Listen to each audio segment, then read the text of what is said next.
the Relay project. I am Christine Neuhold.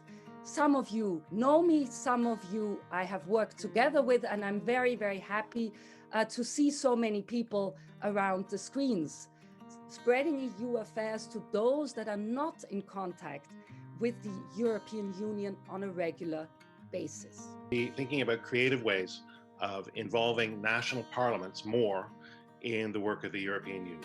I'm a big fan of relaying the EU to citizens and to civil society. I'm a big fan of the Maastricht Brussels campus.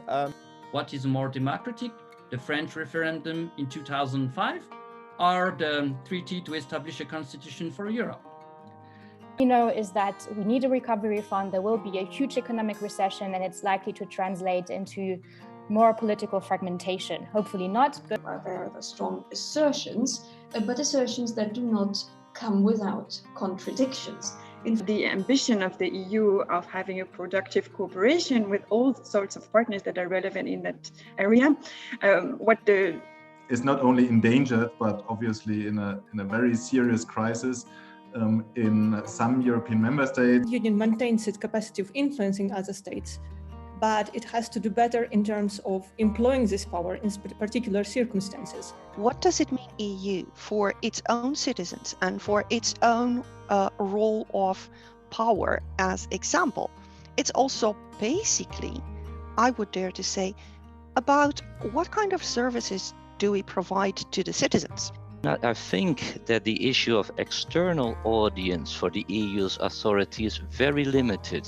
An observation related to comparison how the headline goal of the world framed in both documents. There are huge issues. So digitalization, or the creation of a Europe fit for a digital age, and of course addressing climate change through the European Green Deal. Very much connected to the way we use territories and the way we manage them in terms of policy making. And I think we really live in an exceptional time with the European Green Deal embodying a project that is really ambitious on many fronts. The human-centric or anthropocentric discussions that we have about the Green Deal fit much better when we're discussing the digital transformation of Europe. I promise I'll be brief. That's indeed my third webinar in the same day. It's the Brexit craze, I suppose. Listen, it's a great pleasure to be with you in this final panel. Many parts of the literature is this idea of internal challenges, right? So you have the internal strifes, you have issues of internal solidarity and that is actually much deeper. It's a cultural crisis of the European Union, and that has quite significant impacts. And I would say COVID, in that sense, was really a very important factor. These pictures, like this COVID crisis, followed by many other big waves we are facing.